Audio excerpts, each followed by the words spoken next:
মই উপস্থিত আছোঁ উত্তৰ গুৱাহাটীৰ ঐতিহ্য মন্দিৰ শ্ৰী শ্ৰী দৌল গোবিন্দ মন্দিৰ প্ৰাংগণত আৰু দৌল গোবিন্দত যিহেতু 5 দিনীয়া কাৰ্যসূচীৰে দৌল উৎসৱৰ আয়োজন কৰা হয়।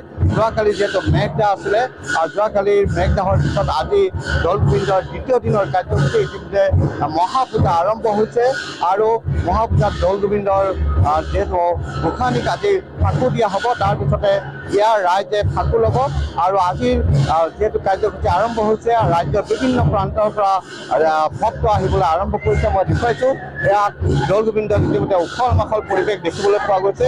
মই কথা পাতিবলৈ যত্ন কৰিম। দাদা ক'ৰ পৰা আহিছে? আমি নগাঁৱৰ পৰা আহিছোঁ। কেনেকুৱা লাগিছে দৌল গোবিন্দলৈ আহি? ভাল লাগিছে, বৰ ধুনীয়া সুন্দৰ ব্যৱস্থা ইয়াত।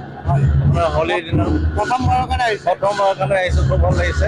গতিকে গম পাইছে এয়া ৰাজ্যৰ বিভিন্ন প্ৰান্তৰ পৰা ভক্ত আহিবলৈ আৰম্ভ কৰিছে। বাইদেউ ক'ৰ পৰা আহিছে? কামপুৰৰ পৰা আহিছোঁ। কামপুৰ। কেনেকুৱা লাগিছে ইয়ালৈ? বৰ ধুনীয়া লাগিছে। দৌল উৎসৱত আজি প্ৰথম আহিছোঁ। প্ৰথমবাৰ আহিছে নেকি? হয় প্ৰথমবাৰৰ হয় হয়। এনেধৰণে ৰাজ্যৰ বিভিন্ন প্ৰান্তৰ পৰা অগণন ভক্ত ইয়ালৈ আহিবলৈ আৰম্ভ কৰিছে আৰু আজি যিহেতু দ্বিতীয় দিনৰ কাৰ্যসূচী ইতিমধ্যে মহাপূজা আৰম্ভ হৈছে। মই আয়োজক সমিতি আছে কথা পাতিবলৈ যত্ন কৰিছোঁ। দাদা মহাপূজা আৰম্ভ হৈ গ'ল? মই সকলোকে হোলীৰ শুভেচ্ছা জনাইছোঁ। আজি দ্বিতীয় দিন, আজি মহাপূজা ইতিমধ্যে মহাপূজা আৰম্ভ হৈছে। মহাপূজাত দুটাকৈ হ'ব, দুপৰীয়া এটা আৰু সন্ধিয়ালৈ এটা। প্ৰায় 8:30 বজাত উঠা এই মহাপূজাৰ সমাপ্তি ঘটিব। কিমানমান ভক্তৰ আগমন হ'ব বুলি আশা কৰিছে? আমি প্ৰতিদিনে 40,000 পৰা 50,000 ভক্তৰ সমাগম ঘটিব বুলি আমি এটা অনুমান কৰিব পাৰিছোঁ আৰু সকলো ভক্তক সুপৰিকল্পিতভাৱে দৰ্শন কৰোৱাৰ যি ব্যৱস্থা বা আপ্যায়নৰ যি ব্যৱস্থা, সেই ব্যৱস্থা আমি পৰিচালনা সমিতিয়ে হাতত লৈছোঁ। গতিকে দৌল গোবিন্দত প্ৰায় 1.5 লক্ষাধিক ভক্তৰ আগমন হ'ব বুলি তেওঁলোকে আশা কৰিছে।